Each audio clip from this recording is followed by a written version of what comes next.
Welcome to Foreplay Radio Sex Therapy with your host, Lori Watson, sex therapist and author of Wanting Sex Again, and my co-host, Dr. Adam Matthews, couples counselor. Today, we are going to be talking about how to tell your children about sex. This is going to be a great topic, and you can find us anytime on iTunes at Foreplay Radio Sex Therapy or Stitcher, or you can send us a question if you like on the web, which is www.foreplayrst.com. And we'd love to hear from you about what you want us to talk about at any time. And Lori, I am just excited about what we're talking about today, personally, because I am right in it. That's right. You're telling your children about sex. That's right. My children are probably having sex. I have a 7-year-old, almost 8-year-old, and we are just in the midst of talking actively about what and how we are going to talk to her about this topic. So I want to be a learner today. I want to listen and help you let me figure out what we're supposed to do. Okay, how we're supposed to do it. I think that this is such an interesting thing, that this incredibly human, wonderful experience becomes the parent's most anxiety-provoking experience, right? Well, even if you know that it's not supposed to be, like both me and my wife are therapists and we talk about sex all the time, and then we start thinking about what we're going to say to our daughter, and we just that's true. It just rises right in the pit of our stomach. Like I can feel all that anxiety, especially when they just catch you off guard with questions. Like in our head, it's a sit down conversation. It's this big moment, big event, and for us, often my wife just had a baby.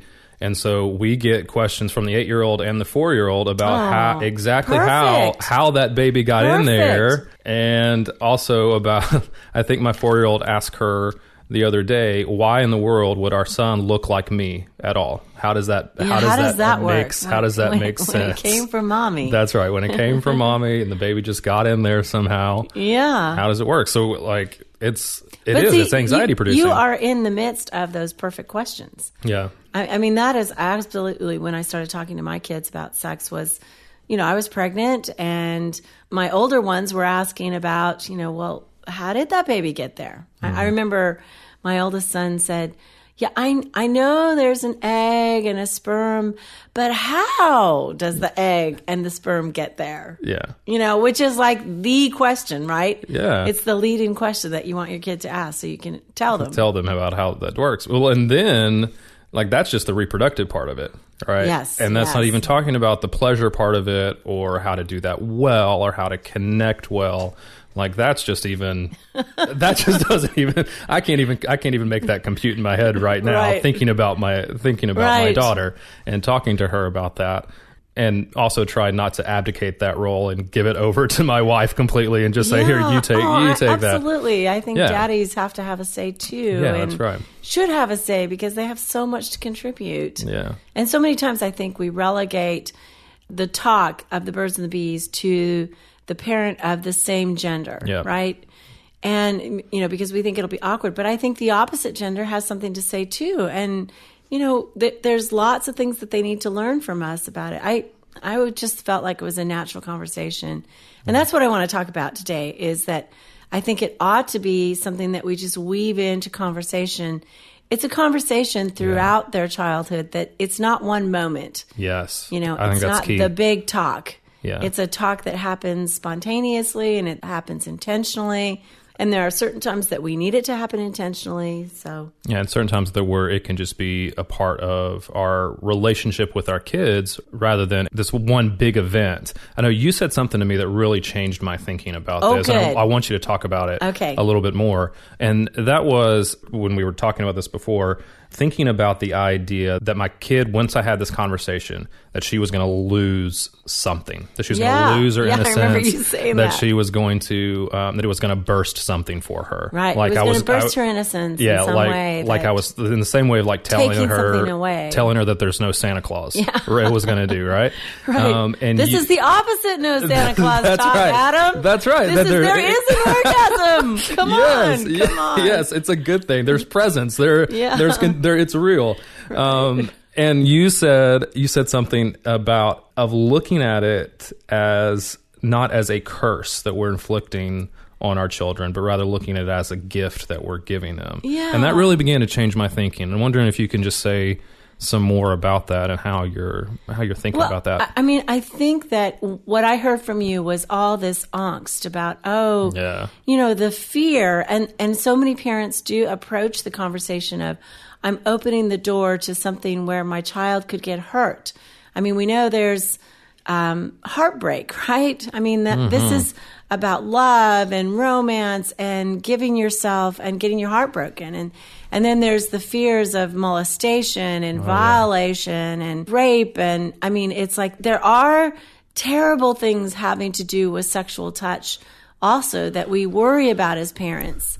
Yeah, well, and we've actually had those conversations with our kids about trying to protect them against touch, which is an ironic thing. But I'm going to tell the other parents out there how to do it right. No, I'm kidding. I know, and I think that started to change my thinking because we need to separate those conversations. Do you think those are separate conversations, or do you think they're? And I really feel strongly that the first conversation, the first messages have to be about pleasure and joy and love. That this is something delightful and wonderful and the gift. So that there's a context. And then there's this tiny little shadow over here. But so many parents think, okay, I don't want to tell my children about sex because their fear, right? If I tell my children, their minds are going to be thinking about it and then they'll be promiscuous. Then they're going to want to experiment. It's such a temptation. But children are at different developmental ages. They don't think about it in that way. And I think really the conversation starts in infancy. I mean, we lay down when we're taking care of our children, we're changing their diaper, we're looking at them and gooing at them. We lay down a capacity for intimacy. The mother holding the baby, that perfect distance from the crook of her elbow to her eyes, that gaze distance actually lays down the sense of self-esteem. And because babies are their bodies, they are one with the body still. They think of themselves as intrinsically good when they feel that smiling face, that warm sunshine. And I know that sounds crazy, but those really are the beginnings of the touch, the sense of giving them that love comes physically and that their needs, which are many physical needs, hunger, need to be changed, they're wet, need to be held, all of that we tell them it's good when we meet those needs. Yeah, and so that you're saying that begins to become almost a foundation of emotional intimacy, which is a foundation of physical intimacy as well. And right. I mean, the body and the mind are just one at that point. Yeah. And I think, too, those are the years that we're starting to name parts of the body. It's like forehead, nose, chin, penis, clitoris, vulva, vagina. Yeah, I mean, we actually need to say all the right words. And, babies reach down, they touch themselves. And, I mean, many parents get real anxious about that. I mean, first of all, they're changing it, maybe a dirty diaper, and they're like, oh, wait, don't put your hands there. But many times they're not changing a dirty diaper, and parents are still anxious about a child reaching for their genitals. But the children are just kind of exploring their bodies, trying to touch everything. And it turns out that touching their genitals feels good, and that's natural. Surprise. So we just need to smile at them and say, yes, that's what this is. This is, this is your penis. This is your clitoris. That's a special place. Yeah. And then smile and then change the diaper. I mean, no big deal. And that has to do a lot with our own anxiety as parents, right? And our own anxieties about our sexuality and being able to just talk about it in normal, everyday terms, like almost by making it, by calling it, calling the penis by, I don't know, what do you call it? Your bobo or your... I don't know what parents wee. Yeah, like it's almost making it foreign and almost making it something that we don't talk about like we talk about everything else. Yeah, and I think parents are a lot better at calling a boy's penis a penis than they are about calling a girl's genitals by their right names. Yeah. I mean, I gave this talk once, and I give this talk a lot, and I, talk to college students, and I talk to women's groups, and sometimes mixed couples groups, and I often ask the women, how many of you had your genitals named by your mother? How many of you had your clitoris named and you knew the name of the specific sexual spot on your body? Hardly anyone ever raises their hand. And one woman kind of looked at me funny and she said, you know what I mean? Like my mom would have called it like Josephine or Susie or like like how boys name their penises. Like, did my mother name my clitoris? Oh my God. I just thought that was a hilarious comment. But no, I mean, named it saying it was a clitoris, which is, the sexual universe for a little girl. Yeah. And how many parents do it. And like, sometimes there's euphemisms or there's generalities. A lot of parents call the genitals like, that's your vagina. Well, it's actually not their vagina. The canal is the vagina and the whole thing is the vulva. And they're like, oh, that just sounds so sexual. And I'm like, well, that's what it's called. And I had friends who were, had a baby girl and they were naming, telling me what they were doing when they were giving her a bath. They said, we wash the front bottom and the back bottom. And I said, oh no. You're not going to call it that. The front bottom.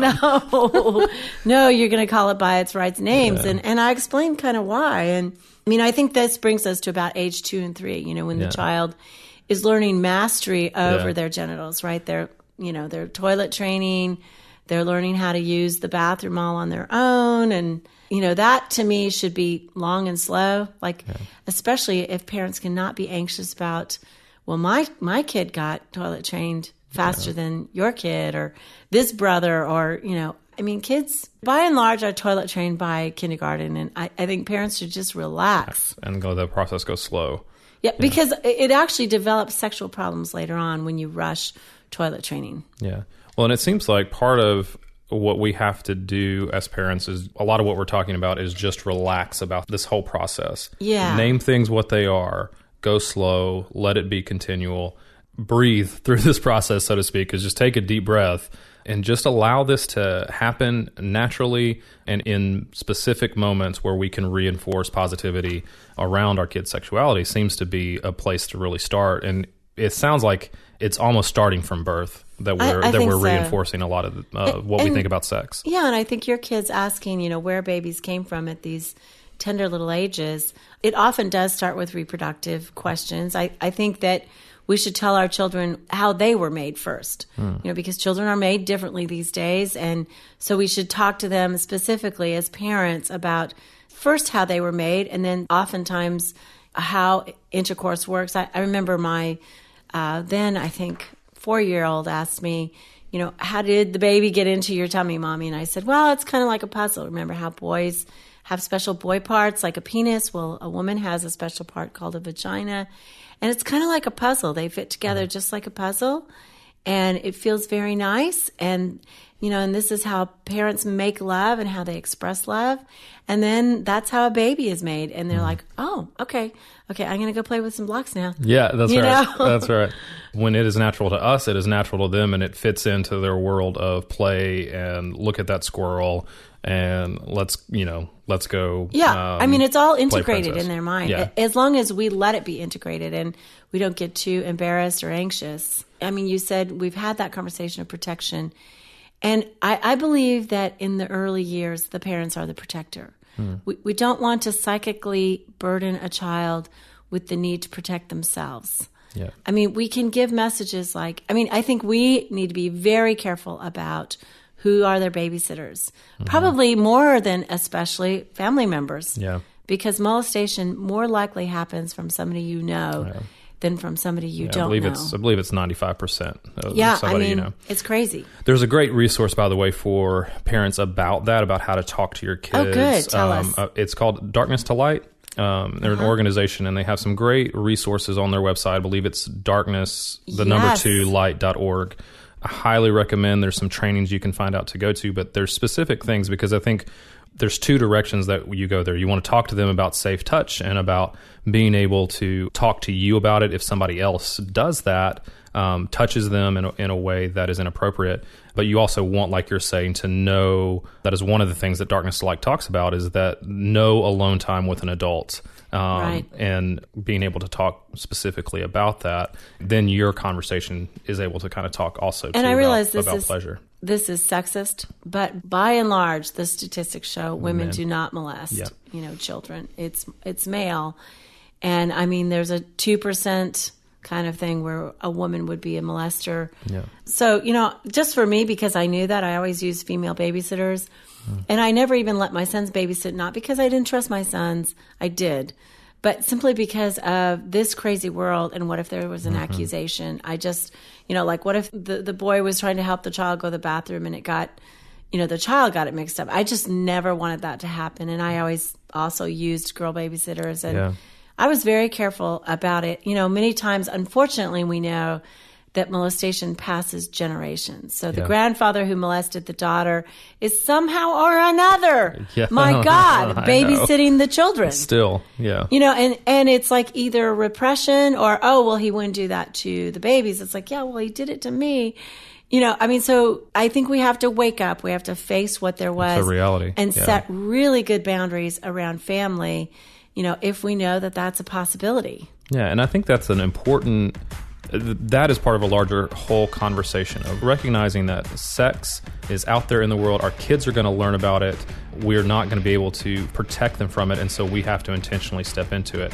And I think when we come back, I'd love to hear more about how to really unpack this gift for them in a way that's developmentally appropriate, and that we can begin to really make this something that is positive for our kids, that just, as we've talked about, becomes really integrated and a part of their life, and is a gift to them rather than a curse. Than just the fear. Yeah. Okay, well, you are listening to Foreplay Radio Sex Therapy with your host, Lori Watson, author of Wanting Sex Again, and my co-host, Dr. Adam Matthews, couples therapist. We'll be right back.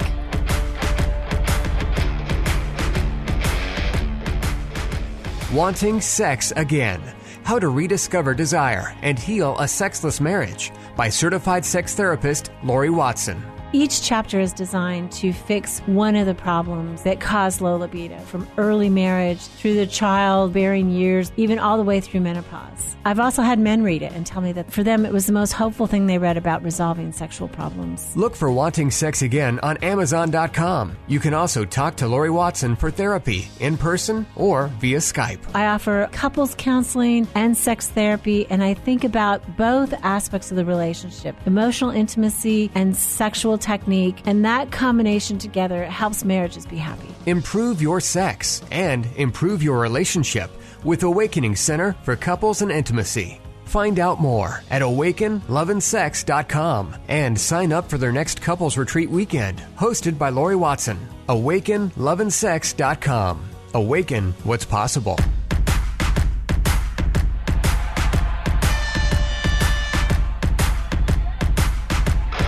Welcome back to Foreplay Radio Sex Therapy with your host, Lori Watson, author of Wanting Sex Again, certified sex therapist, and with Dr. Adam Matthews, couples therapist.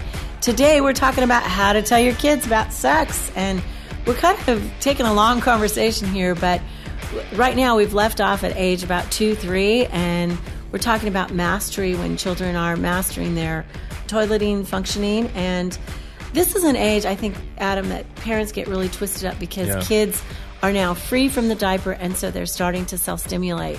And I get more questions than anything else. Oh my gosh, what do I do? They're starting to grab themselves. They won't stop playing with themselves. Hands are down their pants. Yeah, hands are down their pants, and they won't stop. They're doing it in the living room. What do I do? Yeah. And, they tell me sometimes, parents say, I get real mad at them, and tell them to stop that. And my whole thing is, this is very natural. They are discovering their genitals. It does feel good. It's not really sexual for them at this age. Right. It's about their body. Yeah, it's about exploration and discovery. Right. Right. And little girls actually can come to orgasm at that age. They can actually have orgasms, believe it or not, from the womb. Really? Yeah. Through just about the grave. Oh, wow. Yeah, that is a female capacity, which is phenomenal. Boys... I'm not going to lie, I'm a little jealous. Yeah, I know. There are a lot of good things about being female. Yeah. But, I think what we want to do is smile, say, yes, that's your body. It feels so good. But it's something that you do in your own bed. Everybody does that, and everybody does that in their own bed at night. We don't do that in the living room. So we redirect for privacy, but we don't necessarily say no. We can say, it's not the appropriate time for that. Take your hands out of your pants. Fortunately, my kids were always telling on each other, Mom, he's got his hands out of his pants again. So it's always easy to just say, okay, that's something you need to go in your own room for or whatever. That's just giving it some context. It's not saying stop it. Stop it now, or what are you doing, or being shocked at it. It's just giving it context. And it's also saying, giving a message, this feels good. Yeah. And it's your body. It belongs to you. Now when they're 4 and 5 and they might be exposed more to stranger danger or to people coming over, or, they're going off to school, that's kind of when I might be saying, adding in the protective measure. This is your body. It's only for you to touch. Or maybe a doctor, if they had a very good reason to look at you, or mommy and daddy when we're helping you with a rash or getting you cleaned up, and no grown-up ever asked you to touch their private place. That's really not a right thing to do. And if they ever did, you would tell mommy right away. You would tell daddy. Right? So we add in a protective message, but hear the tone in my voice. It's not full of dread and angst and fear. It's information. And we do repeat that information a lot by, I think, 4 or 5. Well, that's how they learn. I think we have to repeat it. I think that's one of the keys to me that I'm hearing a lot, is that we have to be able to say it over and over again and be okay with it. But then adding that piece, not just the protective piece, but adding the piece that it is your body and that it is for you, especially at this stage. Yeah, I think so. But I think that us still being very protective, and not giving that whole burden over to them, that they have to protect themselves, because there can just be, a lot of dread. I still remember being 4 years old, seriously, and being afraid of the man at the park. I'd never seen the man at the park. Stranger danger. But I knew about the man at the park at 4 years old, and I was terrified, to go on the swings or whatever. My mother watched me like a hawk. Yeah. But so, she was right there, and I still had this anxiety about it because of the man at the park that did bad things to little girls. And, it was inappropriate because my mother was a really good watcher, but I think my mother was afraid, and so consequently what we don't want is our children to grow up with anxiety. Yeah. We want them to learn proper boundaries. And that intention of parents is really good. Right? That intention is so good to protect our kids, and you want to protect them. We want to do it good. We just don't want to do it at the expense of healthy sexuality and healthy development for them. And it's such a fine balance. And I think we're going to err on one side or the other. Like, we're not going to do it perfectly, right? But I think what I hear you saying is that we have to give it context and add in that component, do the protective piece, but add in that component of healthiness as we go. Yeah, I think, we do the joy piece. I'm sorry. Add in the protective piece. You go. So that the first message is joy in their bodies. Yes. And then starting to bit by bit give them information. Well, and we're also, 3 and 5 is definitely kind of the phallic stage, when they do have a special curiosity about their own bodies, about their parents' bodies. They start to explore each other's bodies as children. And again, if you find your kids in child sex play, the message is, okay, everybody put their clothes on. We're going to go downstairs for a snack. And we say, when you're playing together, you need to keep your clothes on. And, but every kid plays doctor. Every kid explores. And don't get hysterical about it. Just kind of redirect. I think that's the important thing, is just reinforce the boundaries of keeping dressed. Yeah, stay dressed. But not shaming them for their curiosity about each other's bodies. Yeah. Maybe now directing them, okay, this is definitely the time to bring out the books and show pictures of the opposite gender body or their friend's body. A lot of same-sex kids play sex play together, because the reality is most kids are playing with the same-sex kid. Right. Most little girls are playing with little girls, and little boys are playing with little boys. So at this, boom curiosity stage, they're just curious about other bodies. Yeah. And they're curious about their parents' bodies. And really about this time, 4 or 5, that's about the age I suggest parents button up a little bit. Yeah. And for the most part, there's an innocence about it. And so it's really about our reaction to that when we discover what they're doing and how they're playing. Yeah. And so regulating our own anxiety about it seems to be key there. I think so too. And I think, it is an age, though, to start with privacy, that They need to learn to knock on a closed door. They need to learn to not burst in on mommy and daddy taking a shower. They need to respect that. And, you don't screech or something, but definitely drawing a towel around you, because seeing naked bodies is so stimulating at that age. We just kind of want to minimize that. We also need to give the children the idea that no is a legitimate answer. So that means when we're tickling them and they say, stop, we actually do stop. Or when we're kissing all over them and loving on them and they say, no, I don't want that right now, not being offended by that, but say respecting their no. Exactly. Even if it's a little bit painful because they don't want to cuddle with us or they don't want to hug right now, but making sure that we respect what they're doing. Exactly. And certainly, no hitting and all of that. I mean, I just think we need to teach our children that they can say no and it will be respected by an adult. Not necessarily no to eating your peas, but no to things that are voluntary that we're maybe doing to them. And again, I'm talking about kissing on them, hugging on them, tickling them, things that, for whatever reason in that moment they don't want. I'm not talking about they get to say, no, I won't get dressed. Right. Yeah. Okay. And that's a good distinction, because that feels like a lot of times parents get in the habit, we say no a lot. Yes. Right. Or the kids say no a lot. And then we have to say, no, you do have to eat your vegetables, or you do have to get dressed, or you can't wear your dress up shoes out everywhere we go. Right. Like, I think there's things like that we get in the habit of saying, having to fight back against. And so then that response becomes almost automatic.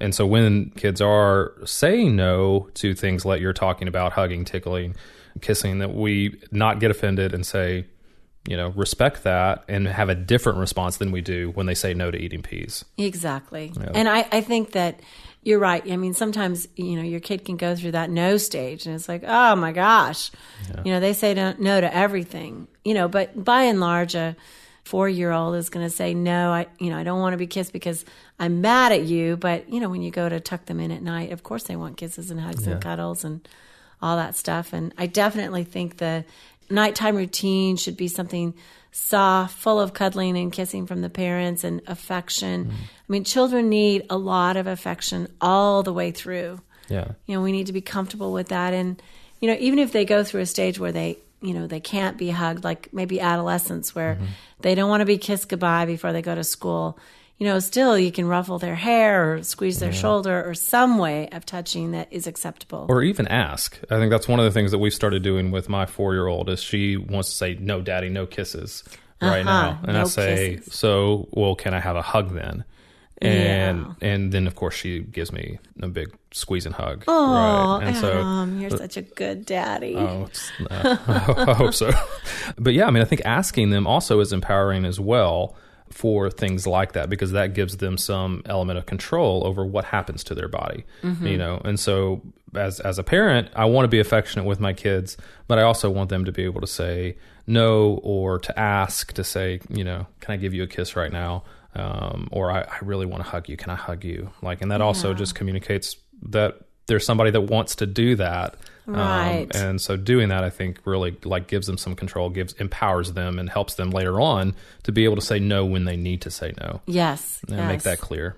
And I think about 6 and 8, I think children are still sexual, but it kind of goes underground. We call that latency, where they don't seem to have as active of interest in it like they do at 5. Yeah. 5 is curiosity, 6, 8, not so much. Is this when boys have cooties, girls have cooties? Is this that stage that we're talking about? Absolutely. Yeah. And they don't seem to want to talk about it. But this is something I said in a talk the other day, and I terrified everybody. I said 8 is too late to tell your children about sex, because the way the media is today, the way, what they could see on a computer, maybe not yours, and God forbid, let's mention that as a protection, right? Yeah, absolutely. We desperately need to put screens on our computers, screening software, so that the children are not exposed to pornography. And the children should not be exposed to violence and sex on television. Yeah, absolutely. And so many kids programs, especially if you've got an 8-year-old watching television with a junior higher, right? I mean, the junior higher might be listening to high school television shows where they're talking about sex all over the place. Yeah, or things are hypersexualized in subtle ways too, where that becomes something that introduces concepts way too early. For kids. Yeah. So, I mean, 8 is too late is about, I mean, some parents were like, well, I've got my kid in a Christian private school and they're not exposed to these things. Well, I would say actually those Christian private schools still, I mean, those kids, we don't know what's going on in their homes. And I think the issue is we want as a parent to be the first resource. We want to tell the story. This is one of the greatest stories that we could ever tell our children. Right. It's a story about love and connection and excitement and desire. I mean, that's a great story. And we want to tell them. Yeah. And we want it to come from us, I think. Yeah. So, hopefully. Because the messages that are coming from other places we don't, like you said, we don't know. They're going to be twisted. They could be repressive. They could be hypersexualized. They could be wrong. They could be wrong. Yeah. Just wrong information. And so, I think that's just really good of wanting it to be from us and wanting it to be from the story that we get to unpack for our kids. I'm coming around to your way of thinking, of seeing it as just a beautiful thing that we get to give to our kids. It's a great, exciting story. And I mean, I think, what do you tell your kids at 8? I mean, by 8, definitely you want to start talking about love and desire. When people love each other, they feel these really strong feelings for each other physically. They want to touch each other and, they want to share that. I started introducing the idea of respect, that this is something that, people do when they love and respect each other. And I think by 10, I know I had told my oldest son, all these ideas about, girls really need respect and they like romance and, something or another. But he's fed back to me. He said, so boys like the sex part and girls like the romance part. And I'm like, oh my gosh, I totally blew that. No, girls like the sex part too. And I remember him saying, they do? And I'm like, oh no, I way overkilled that. Yeah. Because obviously I want to give him the expectation that girls enjoy and love sex too. And we want to, give our daughters that expectation too. Yeah. So, I mean, even people who are studying in this, you guys, we can do it wrong too. That's right. There's no right answer. There's no perfect way to do it. Everybody makes mistakes. The good thing is it's a long conversation. And so we're going to keep having that conversation. You're in a conversation with your son and he's comfortable enough to reflect back what he's thinking about sex. And so then you're able to begin to balance that out and say, oh, no, I unintentionally I gave you the wrong idea here. Yeah. And so then you can balance it out. But that continual conversation that you started weaving in them from a very early age allowed that kind of correction to take place that wouldn't have been there otherwise if it was just a one-off conversation. Right. And I think by 8, that's an opportunity to add your context as a parent. When do you believe sex should happen? Is it, just with marriage, or is it, when they grow up and go to college? And I mean, my sense is we want to push out the sexual experience until, this is my own idea, until the self is formed. And I kind of believe that in high school, it's not likely that the self is formed yet, because what happens is when teenagers love each other, and we're getting there, it can be integrated as something good. But I think that overall, the self is not formed. So at 8, what I'm telling my children is this is something that adults do. Yeah. Or this is something that mommies and daddies do, with each other to express love, so that it's pushing that framework way out, even though their culture is pushing them for it to be a teen experience. To be sooner. I think I want to underscore something you said there too, because I know we're going to have a lot of people that everybody has a different idea about when sex, quote unquote, should happen. And I think that as a parent, you get to introduce whatever your that context is and that idea to your kids. And so this is when you're saying in that kind of 8-year-old range that you get to begin to introduce that, and that begins to get to form, and tell them why you think that's appropriate, why that's a better way. A better way. Yeah. Sure. And so I think that's really important. Right. And I think that from 9 to 12, certainly at that age, but really by 6 and 8, they need the good touch, bad touch talk. Right. And by that age, I mean, they need to know the slang words. They need to know that they can ask us all the questions. Which means we need to know the slang words. Yeah, exactly. Yeah, that would be good. That would be good to know that. I think parents worry, though. They really worry. If I tell my kids about this, are they going to want to go experiment? Are they going to be promiscuous? And I got to say, the research shows, the statistics show that if mothers, this is particularly for mothers and daughters, if mothers tell their daughters about sexuality and the word comes from the mother, the daughters are less likely to be promiscuous because there's an open conversation. I mean, like the actual word. Not the actual word, but the word about sex, the conversation about sex. Okay. Comes from the mother. I think what it's saying is, obviously, if a mother can talk to a daughter about it, she has a relationship with her, right? And oftentimes, kids who are promiscuous are looking for something that is missing at home, right? They are looking for love and bonding and attention, sexual pleasure, certainly. But what we want to do is have the conversation early, our way, our sense of it, good information, the right words, decoding what's out there. And that kind of relationship is the relationship where kids are growing up in, safe and secure, and probably not necessarily going to need early sex. Yeah. So, Lori, if we think about kind of like the main idea of what we're talking about today, what are your kind of like takeaways, a couple of takeaways from our conversation today that you would want people to know? Okay, good. Okay, so number one, I think, joy comes before protection. Yeah. That's the big one. Number two, I think give them their body as a gift. Yeah. That this is their body to be enjoyed by them, and that's a great thing. And number three, it's one of the greatest stories we have to tell. Oh, that's so good. That's so good. I think the only thing I would add to that, as adults, we have to deal with our own anxiety about talking about sex. Yes. If we cannot talk about it, our kids are not going to be able to talk about it, and they're not going to talk to us about it. Right. And so that's one of the things that I'm taking away as well, is that our own anxiety has to be dealt with, and we have to kind of deal with that so that we can talk appropriately to our kids in the ways that you just described. And one last thought, as you said that, I think, is that, if the kid is 9 and 10 and hasn't asked any questions, they already know something, and it's you need to introduce the subject. Yeah. If they don't ever introduce it, you're the parent. It's your responsibility to bring up the greatest story that you have to tell them about their bodies. Yeah, because you're not saying that it's too late and we should just forget it at that No, point. my goodness, if we haven't done it, I'm saying if we haven't done it by 8, that's kind of the marker. That if it's 8 and they haven't asked any questions, get in there. Yeah, start talking about it. Exactly. It's been such a fun conversation. I know. Okay, and we're going to talk. Our next podcast is going to be about teens and sex, so listen up, and that'll be coming next. This is Foreplay Radio Sex Therapy with sex therapist Lori Watson and Dr. Adam Matthews. Thanks so much for listening. Find us on the web, on Twitter and Facebook, and foreplayrst.com. Hey, help us stay on top here at Foreplay. We'd love it if you would subscribe and share it with your friends. And please take 1 sec and rate and review us. Thanks so much.